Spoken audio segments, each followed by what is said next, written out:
Yes, students, today we will learn the mole concept. So let's start with the mole. Mole means it's a scientific unit to calculate the entities like atoms, ions, molecules, because atoms, ions, molecules are so small that we cannot calculate their masses in the traditional units like gram, kilogram, milligram. So a separate entity, separate unit have been put forward about these entities, and that is called mole.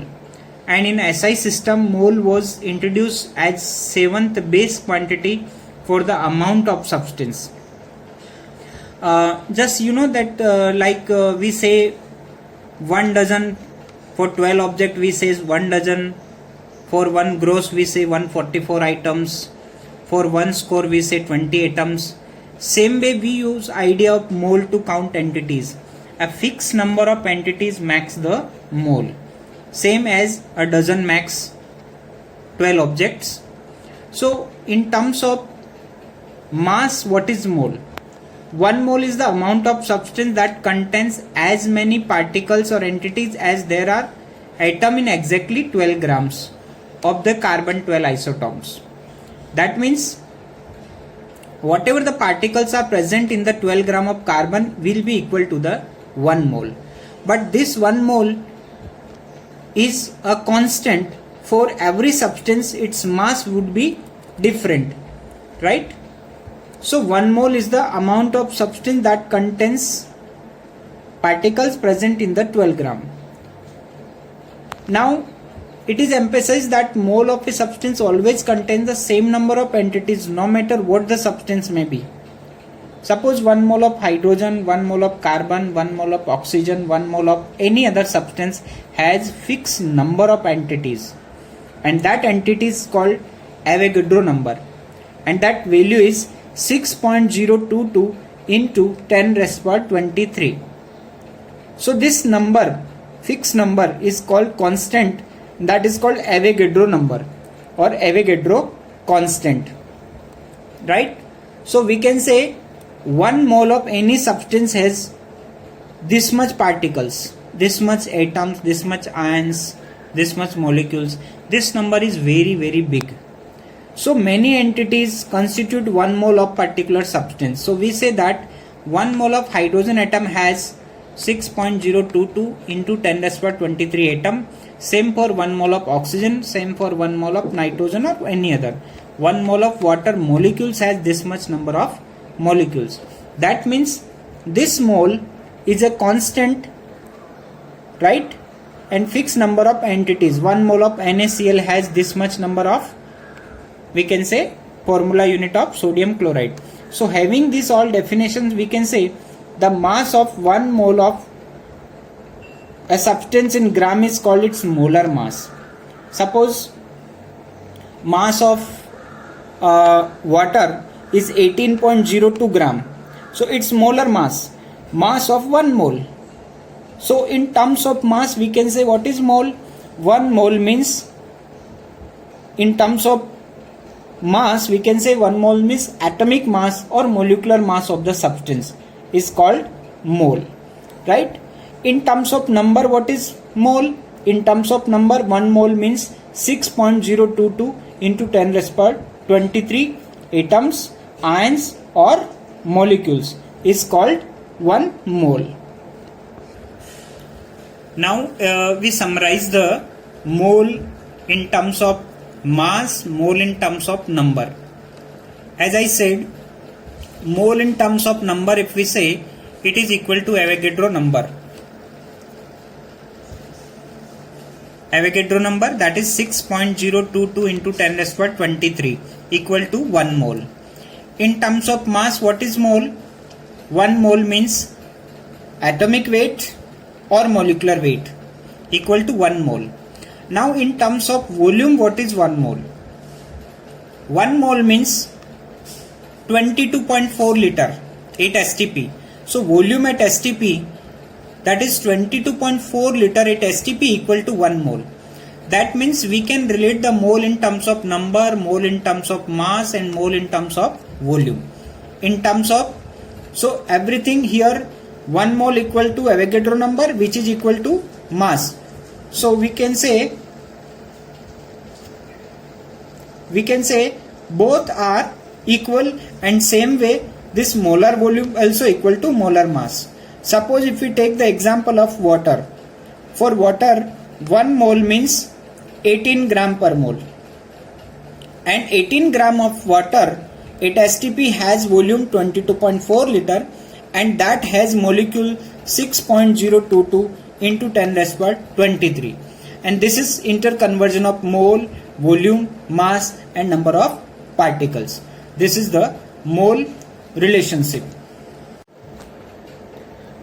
Now students, we will learn about the stoichiometric relations, that is interpretation of balanced chemical equations in terms of mole concept. So once we get balanced the chemical equation, we can interpret the chemical equations. So if we see the stoichiometry, we can divide in the 4 ways: mass to mass volume, mass to mass relationship, mass to volume, mole to mole, and volume to volume analysis. Normally this is not in syllabus right now, but first 3 we need to discuss. First we are doing mass to mass analysis. What is mass to mass analysis? Here it is the one of the mass of one entity is given, and we need to find the mass of other entities. Suppose here KClO3, KCl and O2. So suppose the mass of this KClO3 is given, we can find the mass of any one of the product or reactant, right? So here we can put the relationship. Suppose 2 moles of KClO3 gives 2 moles of KCl. So how much given mass will give how much X that we have to take. Or you can take this way, mass of KClO3 upon mass of KCl. That is given mass, original mass, 2 into molecular mass of this upon 2 into molecular mass of this. And then equal to, we can write the unknown mass or given mass. Same mass of KClO3 upon oxygen also we can find. Let's take an example for this. Suppose here it is KClO3 mass is given 367.5 in the same example, and we need to find how much gram of KCl and oxygen will be produced. So it's very easy to find. How? Simply first we will put the relationship. We have to find the mass of KCl from KClO3. So we will put the relation 2 into this gives 2 into this. These are the molecular masses, and given mass is 367. So we will put the formula, or you can do from unitary method also. From this to this, from given to how much X, that is unitary method, or this is also unitary like mass to mass relationship. Mass of KClO3 upon mass of KCl, that is the actual 2 into 122.5 upon 2 into 74.5. This is what? This is molecular masses of this given compounds. Now given is how much? 367.5 KClO3 mass of this, and we have to determine the mass of KCl, that take here W or unknown element. Now crisscross, you will find W into this and this into this. On dividing we get 223.5. Same way, suppose if they ask the what is the mass of oxygen produced here, so you will put the same relation, mass of KClO3 or mass of oxygen, which is original, and from 367 how much? X. So you solve this, you will get 144 gram. So this first relationship is called mass to mass relationships. Now come to the second relationship, mass to volume relationship. Now what is mass to volume relationship? Here the mass of this substance, but we have to calculate the volume of other substance, right? And you know, at the STP the volume is 22.4 liter. Suppose here 2 moles of KClO3 gives how much volume of oxygen, suppose they asked. So here mass is given and volume is asked. In first case mass was given and mass was asked. So here 2 moles of this gives 2 into this gram gives 3 into 22.4. Why we have taken this? Because 1 mole of oxygen occupies 22.4 liter 8 STP, right? So same formula we can apply, but here we have to take the volume of oxygen, mass of KClO3, volume of oxygen. So 2 into this gives 3 into 22.4 liter and 367. That if we solve the question of this type, then same we will apply the method. In the same amount is given, 2 into 122, 3 into 24, 367 is the given mass and V is the volume. We'll solve, multiply, we will get this answer. This is called mass to volume relationship. And now come to the third analysis, which is called mole to mole analysis. What is mole to mole analysis? Here directly moles of one substance will be given. Suppose 2 moles of this gives 2 moles of this. So suppose 3 moles are given, then X moles we have to find. So write moles of KClO3 2, moles of KCl 2, moles of oxygen 3. And then we can balance the equation. Let's take an example. Right? So here we can mass divided by atomic or molecular weight, we will get the moles.